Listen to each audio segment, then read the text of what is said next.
Start with a statement, get any questions? Well, I'm the first guy that turns the page and moves on, but I just did want to say back, on reflection of Saturday's atmosphere, thank you to, everything in the Department of Athletics, is also the university, but I might be the only head coach in the country that says this type of thing, but our director of band, Barry Hauser, gets it. Like I've never been around a guy. I had him actually speak to the team a year ago. It's when I first had a chance to be around him, and what he pours into game day. I actually, it came out of halftime, and as a choice, as a head coach, we were kicking off. We had the choice which direction. The wind was kind of a push. It was kind of the equal distance both ways, kind of swirling in both end zones. And I literally thought to myself, where can we go? Because I thought it would be a final possession game. I told our coaches all week, told our players, nothing that happened on Saturday was a shock to them. We kind of talked about the way that I thought this game would go. Of course, I was going to welcome the other way in a positive direction if it happened, but I chose to kick towards State Farm so that we knew that at the end of the game, if we were in a situation where we had to score, we would be down in our student section, and if, on the flip side of it, if it was a backed up scenario, they would be in our student section. That literally affected our game because of our student section and our band. So Barry obviously has direct control of the band. He was just awesome. He gets it. He understands it. And then our student section, we had a couple Block High students come out last week, and the way that they arrived and the way that they stayed was just truly an indication of what this place could be. We weren't quite there, obviously. Whatever the number was, it was as loud as it's been since I've been here, and so whatever we can do to get it to a place to be even higher this weekend for homecoming would be awesome. But as a head coach since coming here, I just recognize and understand people that get it, right? And that jumped out to me huge. Yesterday during our team meeting, we recognized as normal our MVPs and the way that they played, but I made a specific point to point out 6 guys that when they woke up on Saturday morning, they didn't know their role was going to be a starter, but it changed during the course of the game, right? So the first one was Fabrizio, who also just got named, obviously, Big Ten Player of the Week. He had expected to possibly be a long field goal hitter on Saturday, but wasn't expected to take over the entire field goal duty, so he did that, passed that with flying colors. And that's not just him, right? Then he's the holder with Hugh Roberson. It's a snapper of Lane Hansen. The protection was absolutely rock solid the whole day, so a great moment for them. Obviously, the offensive emphasis is always through the quarterback, so to see Art respond the way that he did was just absolutely awesome. But then a guy that kind of got lost in the mix, 2 guys really, when Isaiah went down, that forced Miles and Hank Beatty into that role at the slot position. They handled it, not as all Big Ten performance yet, but they did what they had to do. They were very specific. I give Hank a lot of credit. This guy never caught punts at Rochester, right? So I remember being in fall camp and I was watching him, catch the ball, and so we were starting our special teams period, and I said, "Hey, Hank, go back there and catch punts." I just kind of said, "Why weren't you back there?" And he goes, "I never caught punts." I'm like, "What are you talking about?" And he's like, at Rochester, and I think the world of his head coach, and he's won a lot of titles. But he obviously didn't have him back there as a punt returner, and he went back there and caught that thing right with the guys. There's supposed to be a 1-yard rule, but his feet were standing on a 10-yard line, and the defender's feet were standing on a 10-yard line. He caught that ball in tight traffic at the end of the game. It was absolutely awesome.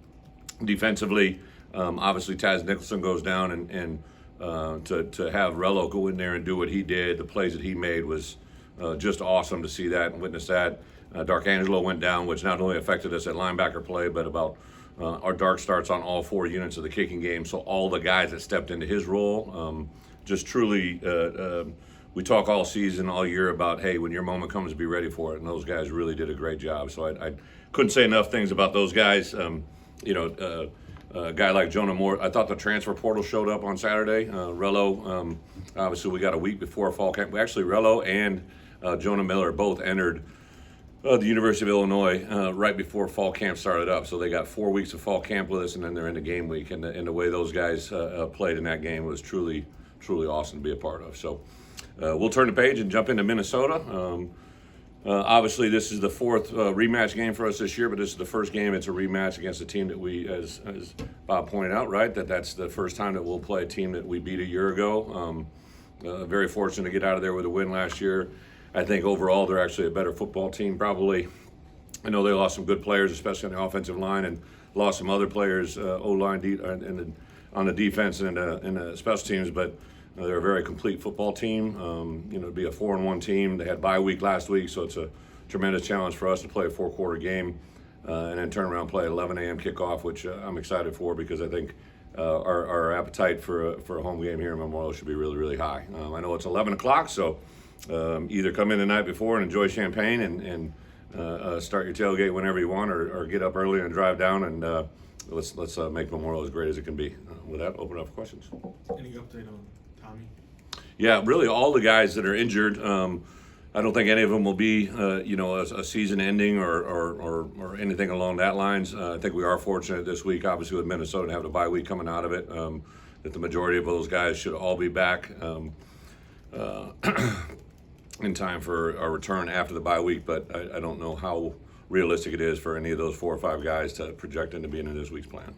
Does that, with the bye week coming immediately after, does that change or influence any approach in terms of maybe not rushing someone? Yeah. You have an extra week? Yeah, guy, case in point, when Josh McCray got hurt, right, we looked at the schedule, looked at what the doctor said, and saw that, hey, he could return right before with possibly this game, or worst case scenario be after the bye week on his return. And Josh is really day by day. He performed Sunday with the trainers. Obviously, we don't practice on Sundays overall, but Josh had a really good day on Sunday. Kind of waiting to see where he's at today when he comes back in, and then tomorrow, Wednesday, Thursday, and his projection for Saturday will be a lot about how his body reacts during the course of the week. So, the bye week, we knew this was going to happen, right? We knew we had 3 games a bye week, 4 games a bye week, and then 5-game stretch. So we've been talking about this and thinking about this for a long time. Right, obviously the kicking situation is influencing when you want to go for it on 4th down, but are there other factors that are lending towards, I guess, more aggressiveness there? Yes and no. I think as a head coach, and I tried to say this to you guys last year, sometimes you guys write your articles before you ask questions, but I would say, a year ago, there was certain times where I was greatly affected by ability to be successful on 4th down, right? Like either with a call or the person or the trigger. And now, I think I made this reference last week at Wisconsin when I went for it on 4th and 4. I was literally asking the question and Barry was spitting the answer, right? And I think we were 3 for 3. I know 3rd down was not great, but 4th down we were 3 for 3. You can't get better than 100%. So obviously we didn't at the end when I told them to, but we were 100% there on Saturday and very good the week before. So that's a huge influence on your ability as a head coach, is to have confidence in your offensive coordinator, but also your offensive play call. You used to being ranked when you're at Wisconsin. You were ranked all the time. That hasn't happened in 11 years. When you saw that yesterday, how'd it make you feel? It's a great question. I think I draw all the time from my experiences, and I distinctly remember during my 3rd year at Wisconsin when we fell to the first time we hadn't been ranked, I believe, and I distinctly remember feeling that, right? And it was the first time that we weren't ranked since I've been a head coach, right? And that was a moment I remember. And then I would go to the flip side, right? So I really don't worry about a lot of things I don't have on my radar all that much, but I always get a lot smarter on Saturday night after a game. I had obviously a tremendous group of family and friends in for the game. Got done with the game and did a lot of media. We had a lot of recruiting in, and my wife loves to get back, and she loves to watch the final drive on the Big Ten Network, right? And we're sitting there, and they're going through the final segment, right? The final drive, whatever that is, and Dave Revson says to the group, Illinois is the last Power 5 team that hasn't been ranked since 2011. And I'm like, I stopped and I said, what did he say? And she said, we haven't been ranked since 2011. He's asking if we're going to get ranked. And I had no idea, none. Yesterday, I didn't even really think about it much after that. I thought we'd probably be another week. If we were able to have success this week, we might get ranked. But when that came through yesterday, I was literally just sat there for a moment, kind of digested it and thought about it. I thought it was a good thing. I grew up and played for Coach Fry, and Coach Fry always used to say, partner, if you've done it, you ain't bragging. And that's why I showed it. It was one of the first graphics I showed our players, right? Because I know other people are going to talk about it, right? So it's a product of what they've built and what they've tried to accomplish, but it's definitely not our ending point. It's hopefully just a catalyst in our future. How do you tell your team about that, Brett? Does those expectations and you get more attention? How do you tell your team about how to Yeah, well, they've been hearing it for about 4 weeks, right? I knew this was coming, right? Like you may not, and they may not. Sometimes reality is the best, is the best educator. But for me as a head coach, since last January to where we were in the spring to where we're in the summer, I think you've heard me say it. Like I knew these things were coming. They had to come to the reality of the moment for some of our guys. I think probably half of our team thought this day was going to come, but to see Palcho after the game in tears, right? Like that's a cool thing. So I knew it was coming. I think other people around us knew it was coming, but now we're in the real world, right? So I gave him a quote. Muhammad Ali had one, right? The more real you get, the more unreal it gets. So it's also a John Lennon song, who really wants to research it. But I think the thing that is really fun for our guys to take place in is they're just thirsty, right? They're hungry. They're excited. These little things are going to find, continue to pop up along the way. This is going to be a big game on Saturday because we've made it a big game. Minnesota did their part, right? They're a 4-1 football team, and we're a 5-1 team, and it's going to get a little bit of a buzz. So that's a product of, I think, of a lot of good work on both schools. Coaching a big group of visitors, visiting recruits on Saturday for game day. What kind of feedback did you get? This past weekend? Yes. Yeah, I give Pat Hamilton, I can't say enough about the value of Pat since I've got here in our personnel department.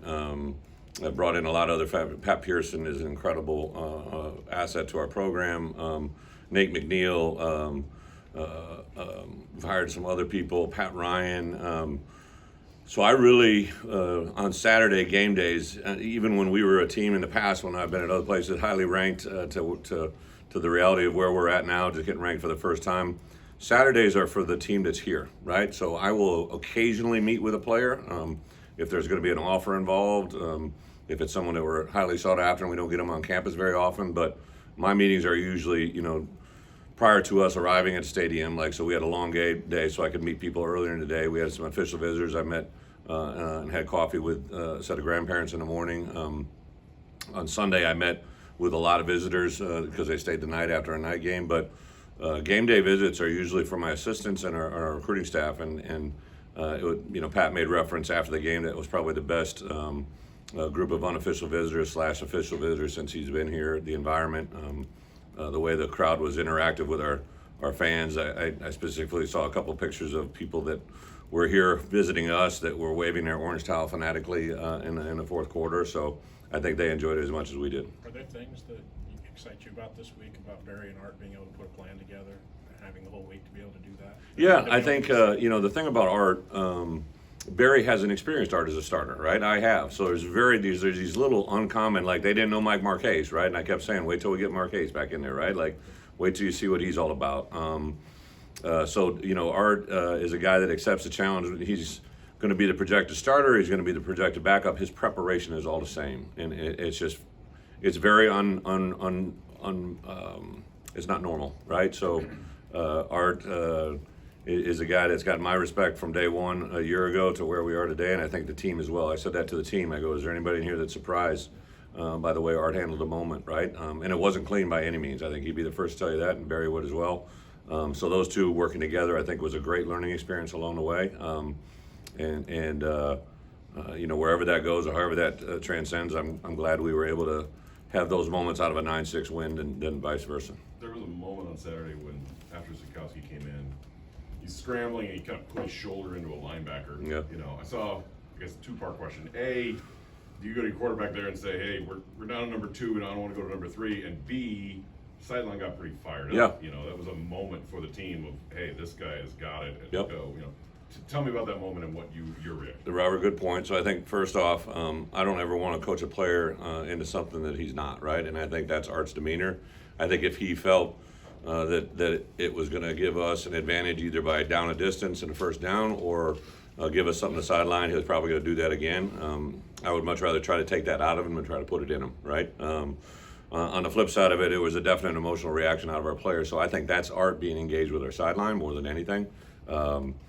I think there is a point in time where you would have a conversation. We actually worked with Art last year about sliding because it's not in his DNA to do that, right? But that's definitely a learning moment for everybody involved. But it was for what we needed at the time. It's probably what the doctor ordered. But as somebody's coach position at the NFL, what has Seth Coleman shown you the last couple of weeks from that position? Why is he having success? You know, Seth has got three key factors as an edge player. He's got an extreme length, right? Like he's tall, but he's not like, not like too tall, right? Like he's tall, but he's extremely long in his levers. I think Kevin does a tremendous job. Kevin, the two guys that he worked with a year ago, Seth is kind of a combo platter between Gabe and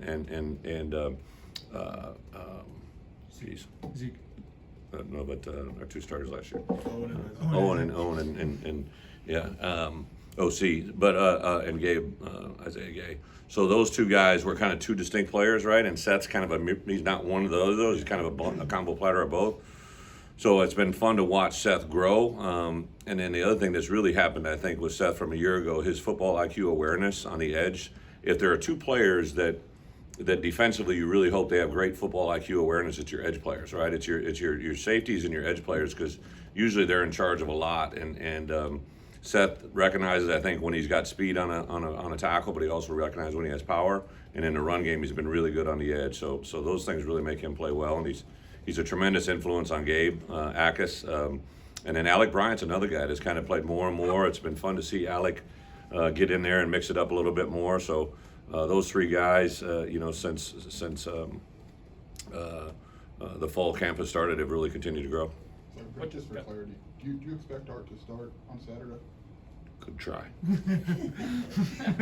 What discussion has there been, if any, about the possibility of clinching this Saturday a bowl berth? Another good question. I'm just, obviously before I got here, there hadn't been a lot of bowls, right? And it's something we talked about. I think we just concentrate more that we're a 5-1 team. We haven't ignored that. I'm pretty sure our guys know 6 wins get you to a bowl, but I don't know that because last year we couldn't get there. But I do think it's being talked about to them, right? So I'm not going to ignore that. I brought up yesterday, I showed them a ranking. I showed us the Big Ten standings. I showed them anything and everything that they're going to see. I would much rather be up forward, honest, and open about it.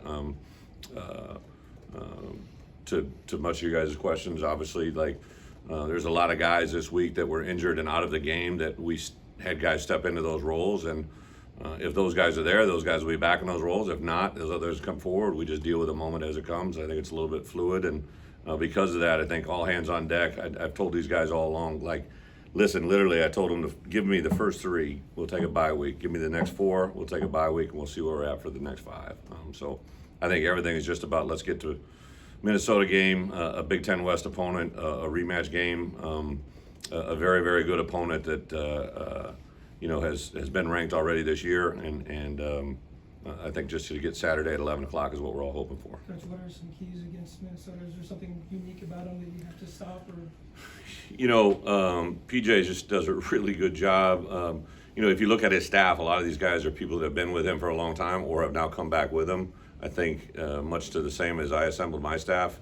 A lot of guys that I had been around in the past, which means that I think they like their head coach, working for their head coach, and you can see in the way their kids play. I learned a lot about PJ in the most roundabout way, right? So I'm at New York, and we draft a young man by the name of Carter Coughlin. And Carter, probably to this day, I only got to coach him for about a half a season with the Giants, but one of the most enjoyable kids I'd ever been around, coaching-wise. Well, in the NFL, we don't bet, all right, but we make wagers. And so I had bet Carter on ironically, the Iowa-Minnesota game, because at the time I was working for the Giants, right? So I took the Hawks, and he took the, obviously, the Gophers, and the Hawks won that game. So he had to wear a shirt that I gave him all week, right? And it was kind of funny because on Saturday, which is the night before our game as an NFL team, he wasn't wearing a shirt. And I said, whoa. The bet was for a week, bro. Tonight's Saturday. That doesn't get you out of it. So he had to wear it as punishment another whole week. And that didn't go over well, right, with him. But I saw the way he talked about PJ and the way that he talked about being in his program. I knew there was a tremendous amount of sense and pride in that, and I thought that was a really good indicator of what they're taught in that program, because fundamentally he was a really good player. Football IQ wise, he was a really good player, and he loved his program. So I got a lot of respect for PJ and what he does. Said it before, like we're kind of different people, but from a program standpoint, we're probably very similar in a lot of ways. To get 200 rushing yards against that defense. Yeah. When they, they're going to be keying on you with a backup Yeah. quarterback. What have you seen from your offensive line? Couldn't be happier with their O-line, their growth that they had. I thought going into that game last week, that was going to be the most challenging defensive line that we were going to face. Defensive line, linebackers, 31 and 44, really good players. So for us to gain 200 yards against that defense is really.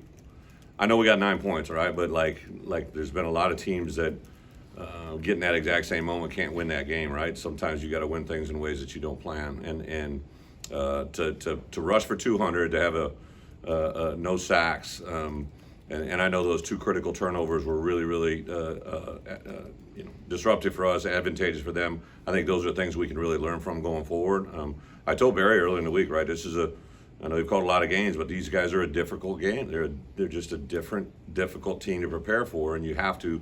One thing I've learned as a head coach, you have to express that before it's happened. So our players weren't shocked with the way that game unfolded, and neither were our coaches. Coach, last week, I don't know if you saw it, but you went a little viral on social media because your comments about, I think it was the offensive line eating like Golden Corral. If I may ask, has Golden Corral reached out to you or any of your players? No, I can't tell you the last time I was in a Golden Corral. I couldn't think of any other all-you-can-eat places anymore. Everybody may find fun in that too. No, I just know that when I was in college, that was a place I frequented with my family, probably. Budget related, and also consumption related, no, I didn't get anything further out of that. I think our guys are extremely hungry. They're fun to be around. I don't know if I've enjoyed coaching either before the game, during the game, or after the game as much as I have this group. How much does momentum matter as you're trying to build the program and for the next steps to keep going? You know, that is I know sometimes I give long-winded answers, but I'm going to take this one and roll. Like, winning affects everything, right? Winning affects your program, it affects your recruiting, it affects your retainment of your own roster, which is a way you've never had to think about before, right? So now you got good players that when you're not winning, like a year ago, I was worried guys might bail, right? They had trust and faith in us. Winning affects your athletic department, winning affects your university, winning affects your community, winning affects TV ratings, winning affects the media, how much you guys are always here, right? But right now, Bret and I got to sort out every day what we're going to do or not going to do because national media want attention. So there's so much positivity in winning, you can't put a quantitative dollar figure on it, right? Like I know Josh and his people will count, like what our ticket sales did, right? And the venue that brought in and the money it brought in. But that's why, like Barry Hauser, right? Like to me, Barry Hauser helped us win that game, right? We had an offense struggle to get a playoff and had some miscommunication backed up back here down in this end zone, right? And that was the student section and the band. Like that matters to me. I've been through this enough that I know that matters. And then just different things in our athletic department, people in our community. It's just winning helps everything go better, and that's why I want to ride this wave as long and as high as we possibly can, because it'll definitely help us in the future. You've already tied last year's winning total, and you've got half the season to go. Is this one of your best seasons ever? Well, at Illinois it is, but yeah, no, that's a great perspective. I'd never even thought of it like that. Literally, no one's ever said that to me. We have 5 wins, and that's as many as we had last year. So obviously, we're taking a step in the right direction. But I think this is probably one of my most enjoyable seasons to be at a 5-win season, 6 games into it, because I know what these kids have been through, and their families and their friends. Like truly, I get to double dip, right? So I leave the stadium the first time and get a chance to be around a bunch of fans, but then when I go in the locker room and I come back, there's more family assembled there. But then when I go down and visit with you guys, media-wise, when I go back up, it's usually parents only, right? Because they're kind of still waiting for their sons to come out, and to see the hugs and the affirmation of what parents see in their sons and what they're being told when I'm not around, like it just gives you confirmation in the things that you're building, for sure. Right, you had 2 physical games against Wisconsin and obviously Iowa, and Minnesota's coming out of the bye. How does that kind of impact this game? Great question. So I went through on Sunday and showed them So one of the things I really sell to our players is you just do your job, let me do mine, right? And I'm not trying to be confident or cocky or dismissive. I showed them why we trained a certain way in January, why we train a certain way during the spring, why we do a certain thing in the summer and the fall, and then really once fall camp broke and we started our season, there's a reason that I scheduled the way we do. There's a reason tomorrow when they show up for Tuesday's practice, the schedule I put in front of them, it will be to maximize their effort on Saturday. So, yeah, it's always taken into account. It was a 4-quarter plus game on Saturday. I know we didn't go to overtime, but you know that was a very physical, mentally and physically. Everybody can understand the physical part of it, but to hold your mental focus for three plus hours is not an easy task, right? So, we got to make it light. We got to make it enjoyable. I love these guys to death, and I want to put me as a head coach. I can't play one snap, but what I can do is help them play that snap, right? And every minute of my day, really from about Sunday morning when Saturday night even, but Sunday morning when I came in the office to where we are today, has been thinking about what we can do Tuesday to help them with that moment. Coach, when you started the year, so did you think we're going to get ranked this year? Was that in your head? Unequivocally. It was. Yeah. From day one. I did. I thought we had too good a football team. I told our guys, I think I might have shared it with you last week, right? Going to Indiana on a long bus ride, right? Like, I felt we had a good football team and I expected to win. What I didn't foresee was us, we lost a tough heartbreaker at the end, the way that we did. But I felt leaving that locker room that I had a better team than I thought I did, and I expected us to win more than we ever have.